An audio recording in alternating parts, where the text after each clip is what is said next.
Hi again, everyone. It's Gilbert LeGrand with WNBQ Public Broadcast Radio.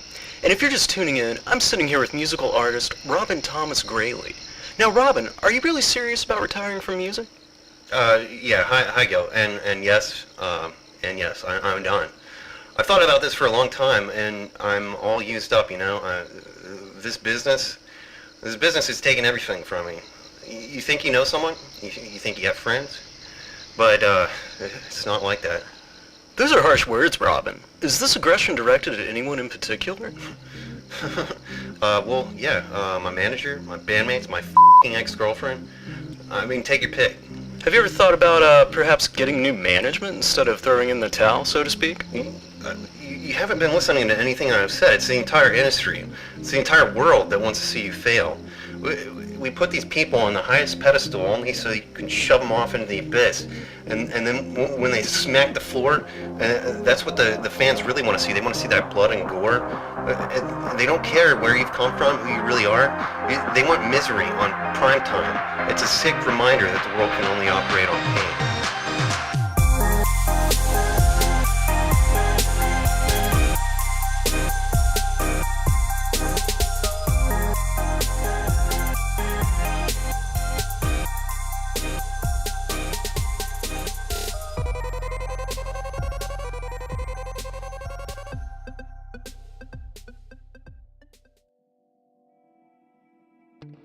Robin Thomas Graley was born in the rural town of Buena Vista, Pennsylvania, on February 4th, 1975, to parents Colin and Bunny Graley.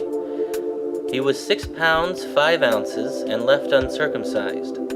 From the beginning, it was obvious to everyone who met him that Robin was a bit odd compared to his peers. Robbie was my younger cousin. We weren't that far off in age, and it's not that I never got along with him, we just didn't see eye to eye on a lot, I guess you could say.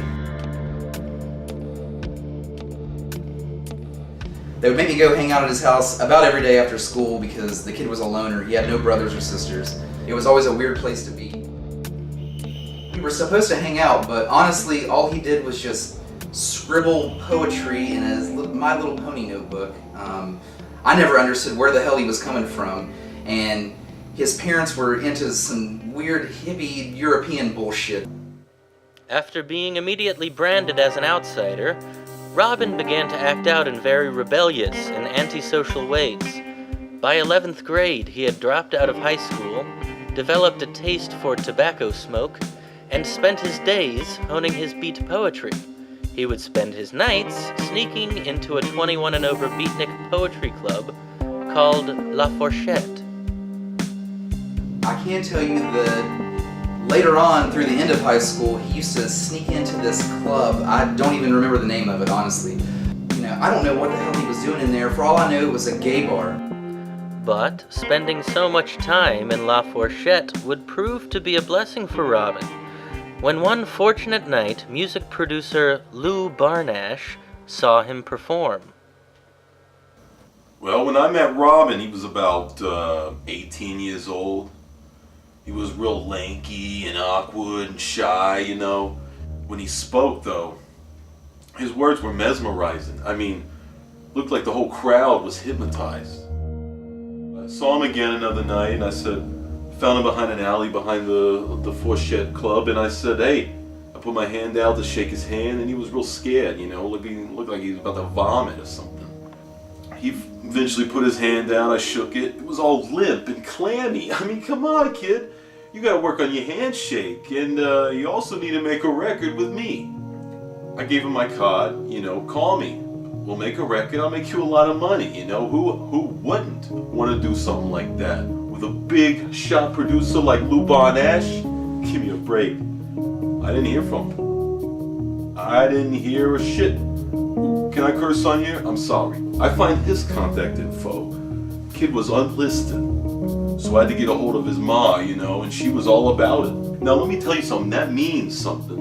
If Lou Barnash calls you, I don't care if it's the 80s, 90s, fucking this 2000s shit. Lou Barnash calls you, it means something. Did you know they tore the La Fourchette down, your old favorite club? riddance. I don't,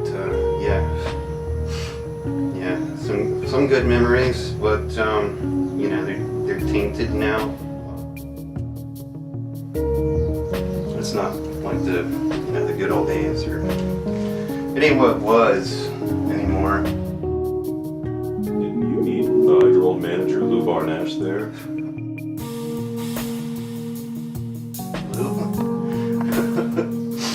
Lou's a dirty fucking huckster. You can burn him now. But didn't he give you opportunities? Yeah, sure. He was all talking sweet, sugarcoating everything to me.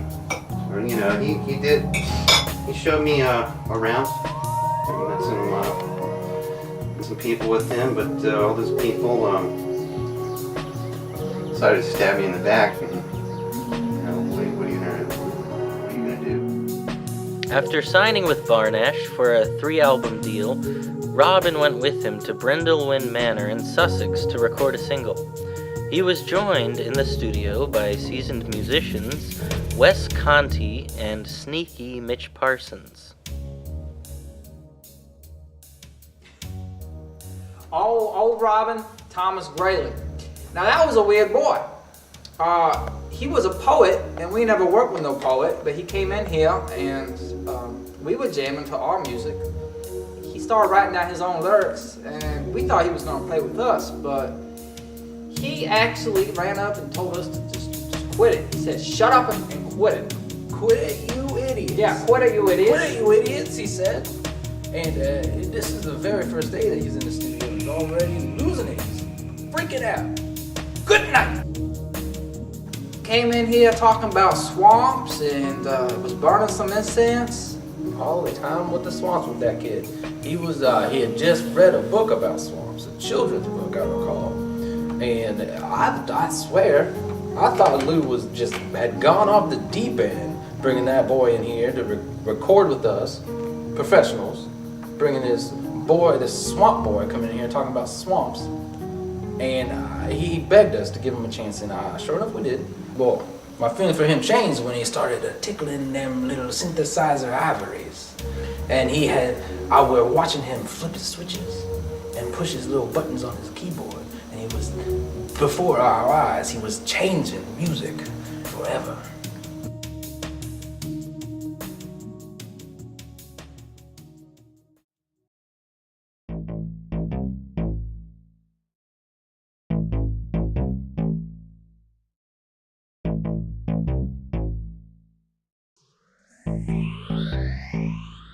In the summer of 1992, Play My Moves Just Right by Robin Thomas Graley was a 2-minute and 30-second art rock infused pop song that became an anthem for a generation.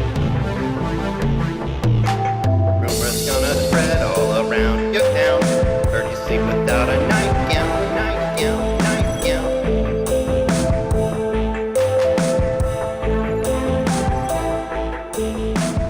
When it heats up and the lights go down, pretend your boyfriend is not around. What started out as diddling on a synthesizer that fateful day would soon blossom into an unbridled musical phenomenon. Not only did Play My Moves Just Right become a smash hit with music lovers, but critics were also fast to sing Robin Thomas Graley's praises. You know, the remarkable thing is, before attaining celebrity, he was this lowly beat poet, just bumming around an enfant terrible of Bohemia. Then, without warning, he shifts all previously known musical paradigms, effectively taking music's bourgeoisie, the Beatles, Elvis, and Beethoven, taking them and turning them all on their heads.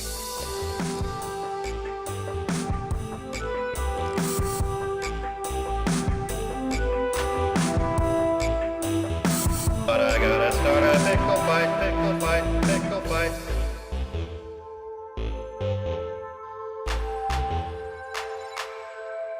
With my hair slicked back and my pants pulled tight,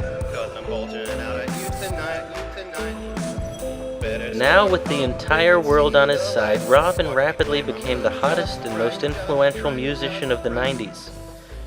He went across the entire world performing Play My Moves Just Right, and spreading his message of art as a form of protest against society.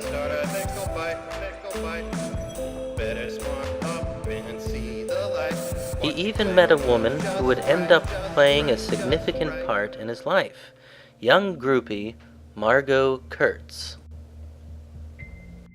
You asked him out? Yeah.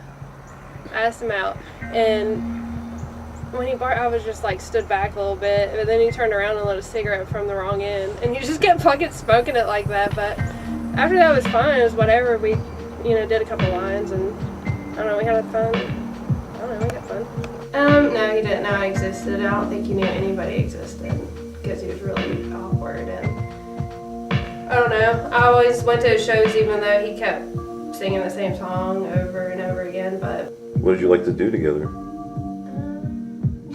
I'm not telling that. I guess I was intrigued by him. You still talk to your ex-girlfriend, Margot? No. She had a pretty cute laugh. Does it bother you to talk about your past?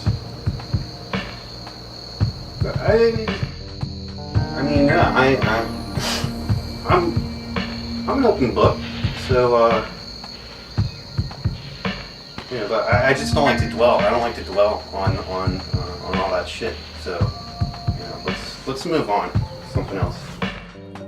Robin and Margot's courtship began with whirlwind speed, and soon they were seen jet setting across the nation. With a hit record, worldwide fame, and a new love in his life, Robin Thomas Graley was seemingly at the peak of both his personal and professional life. However, the temptations of fame soon threatened to interfere with Robin's musical trajectory. I mean, the oldest story ever told. Think about it. Some new kid, 18, 19, gets a taste of fame. Groupies everywhere, fucking celebrity friends throwing drugs in his face. I mean, it was the 90s. I don't blame the kid, but what I do blame him for is losing sight of his priorities. I signed the boy up for 3 albums. Where the hell was my second? Hell, I didn't even have a single to release. The label was getting on my back. So I got a hold of him, and sure enough, he's been hanging out with that Margot character. She was there for the drugs. I mean, kid, come on. You're talking to him in the business at that time, hell, 20 years? 20 years now, going on 40, I don't know. I said, God, what the hell have I invested in, I had to get him back on track, or at least try. I mean, I could do that much. I loved him like a son. Although Robin's lack of focus was called into question by his manager Lou, Robin continued his manic celebrity lifestyle unabated.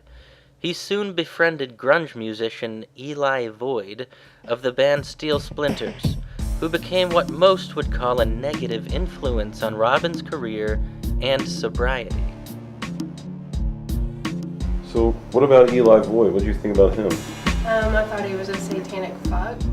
What a piece of shit. I mean, he was a rodent. He was a rodent. He was a diseased rodent waiting to get his teeth into Robin. I mean, those two would stay up all night, binge drinking, doing drugs I never even heard of. Not returning my calls, that's for sure. He's got a one-track mind at that time, and Eli Void was no thanks. Fucking Robin. Biggest poser I ever fucking met. I mean, I was fucking doing at least 3 8-balls a day at that point when I met that motherfucker. I didn't fucking make him do any 8-balls or any shit like that. I didn't fucking have him doing shit off strippers' asses, but, some motherfuckers, they get crazy. No,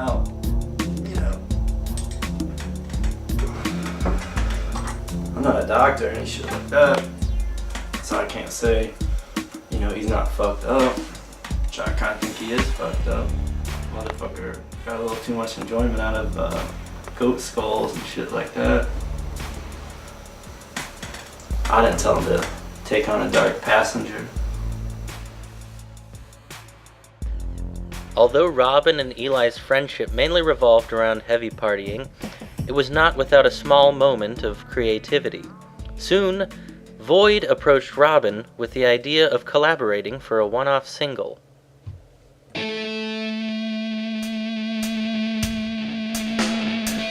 Piece of shit.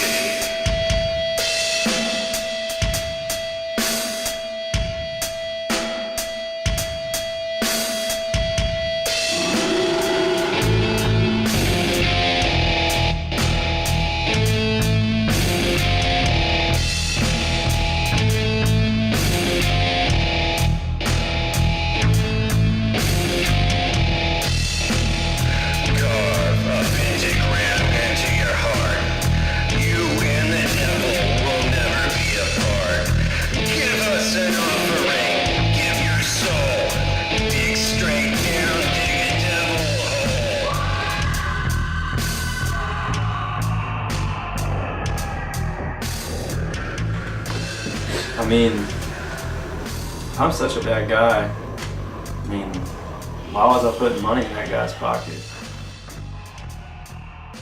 I mean, I let him on that one song I was doing for that charity album. It was for the Musicians Against Sex Crimes. You know, I was doing a little bit of community service for a charge I got. Drunk driving charge. But, you know, I fucking helped that guy out. And you can say as much bad shit about me as you want.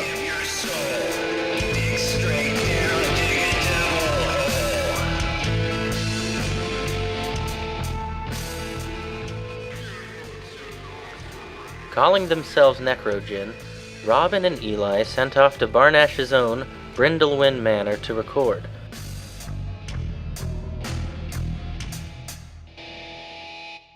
What?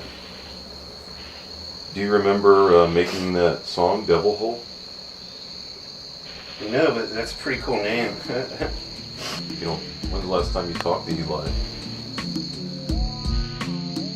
He called me, I think he called me from prison, but, he wanted me to bail him out, but that's the last I've heard of him. Unlike Robin's first visit to Brindlewin, this recording session was marred by bickering, drug use, and violence. Now, the first time in the studio with Robin was a great experience, but the second time that we recorded was a complete disaster. It was awful. It was awful. I tell you what, that Eli was in the driver's seat, and Robin was in the trunk. I tell you, we were in there tracking. That's some industries in there for you. Tracking the track with Robin, and they was doing the C word off the equipment.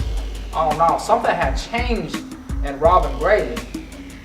There was a switch that he had flipped that is, you cannot unswitch. He had become just I'm sorry, a little broken up thinking about it. But he had become the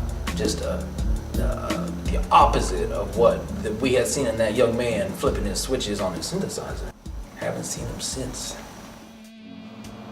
We had a song. We wrote a song. Of this bullshit you heard on the fucking radio. We wrote a song that was raw. They butchered it, fucking made a commercial, fucking tried to make it some shit that the public could enjoy.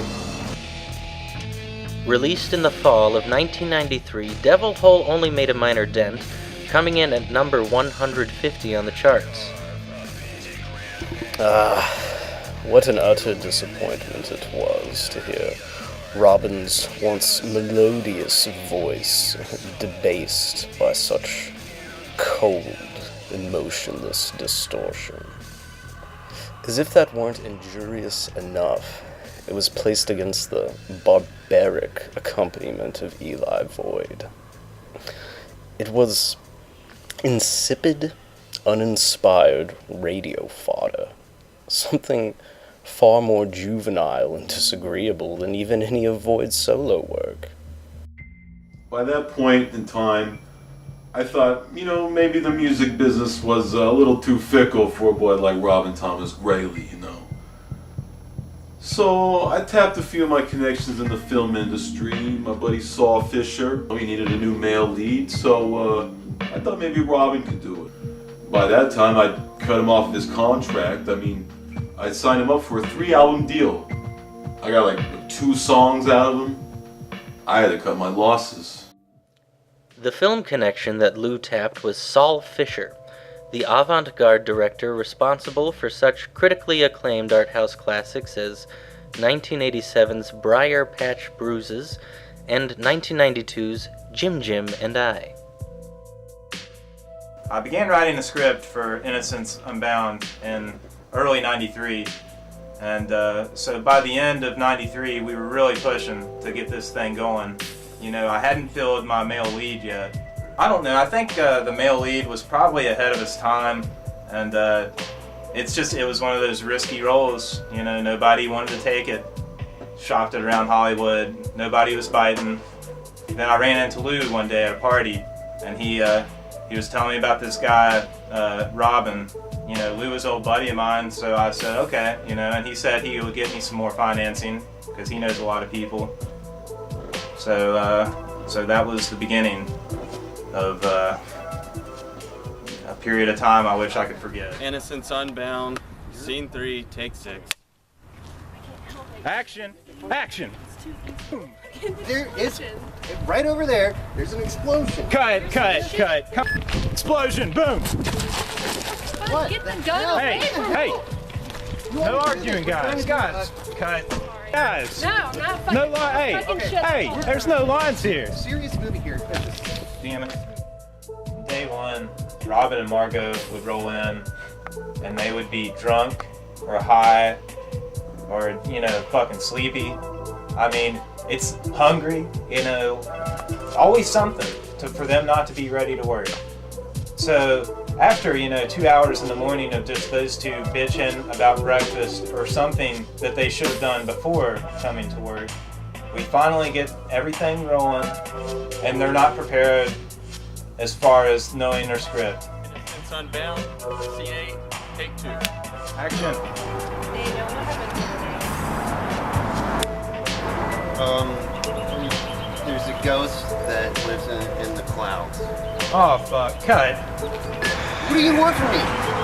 Study your lines, Bitch. man. Study your lines. That's why you're being paid. Clouds. And the light of your eyes shone through. Can you do that for me?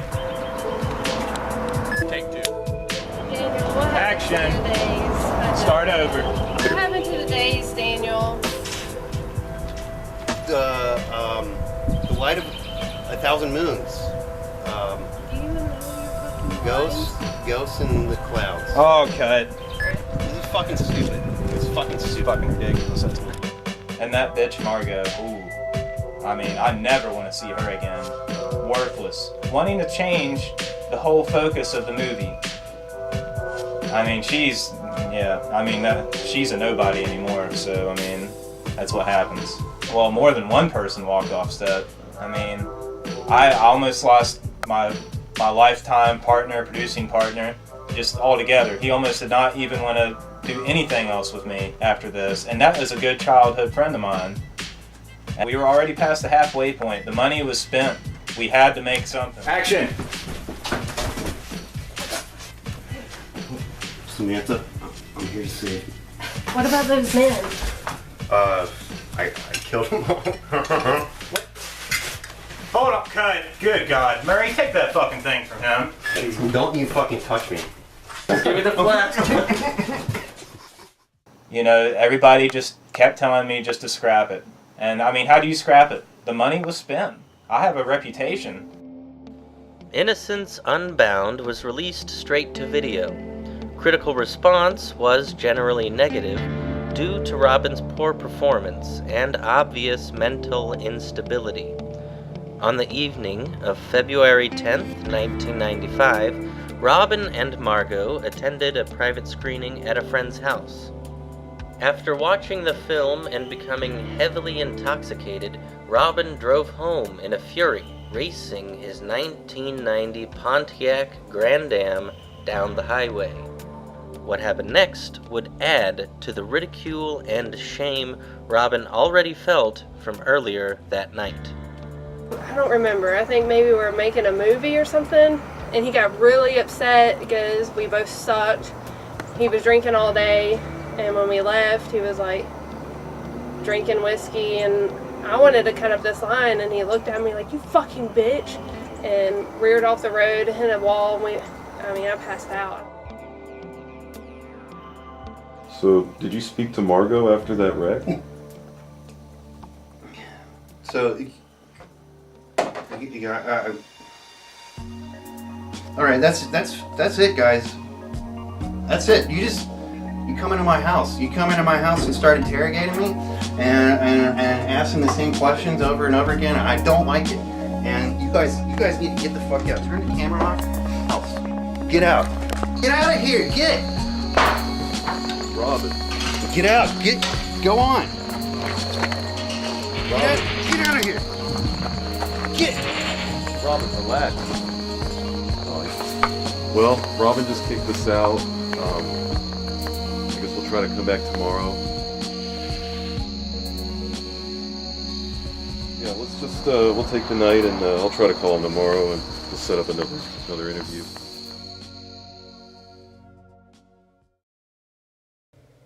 Still reeling physically from his car wreck and emotionally from his recent breakup with Margot, Robin attempted to bounce back with a self-produced solo effort recorded entirely in his bedroom. Under his new stage name, Robbie, he released Life, I Need You in August of 1995. You thought you knew me?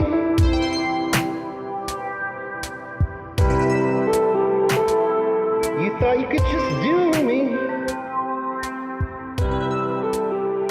What we had was so damn strong. Yeah, I mean, after that car wreck with Margot, after everything he put me through personally, I had to cut him loose.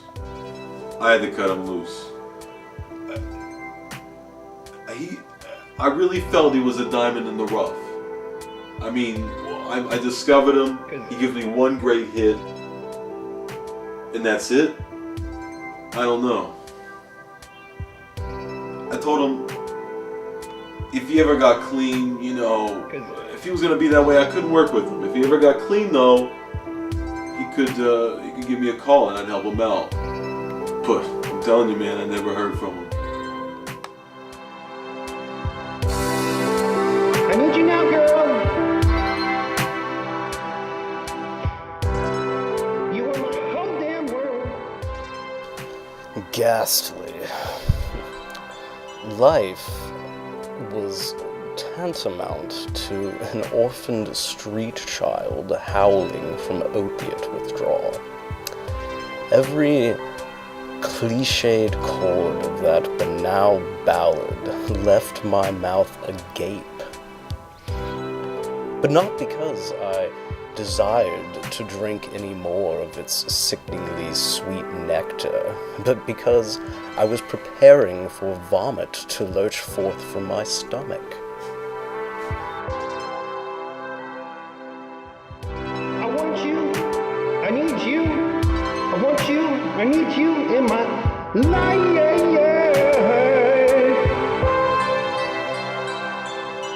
Even though Life was a tell-all confessional ballad about the end of Robin and Margot's tumultuous relationship, it was still not strong enough to reignite the public's interest in Robin. It was a critical and commercial failure, and Robin Thomas Graley soon delved deep into obscurity.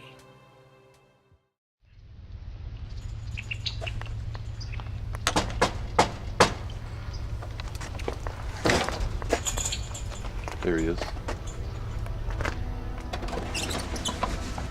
Hey, Robin.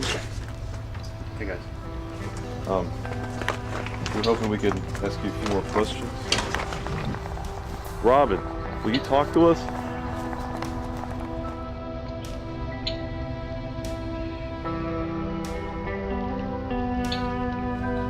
Robin, will you talk to us just for a second? You guys wrapping up? If I saw Robbie today, I would say, where are you? Where are you now? What is Robbie doing right now? Yeah, keep rolling. Man, I'm not sure what I'd say. Probably give him a big hug and say I never forgot him. Robin, what are you doing?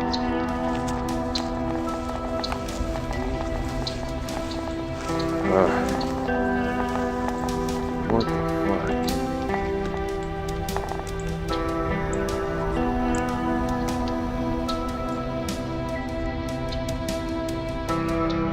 If you saw Robin today, what would you say to him?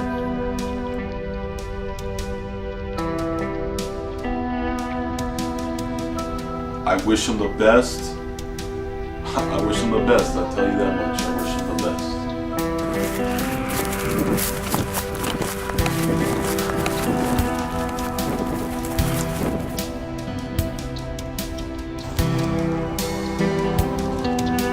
Robin, what are you doing? Oh, shit.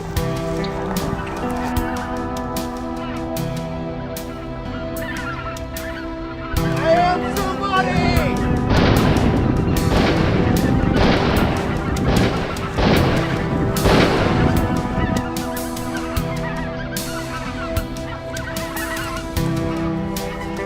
Robin, what's going on, man? Goodbye, guys.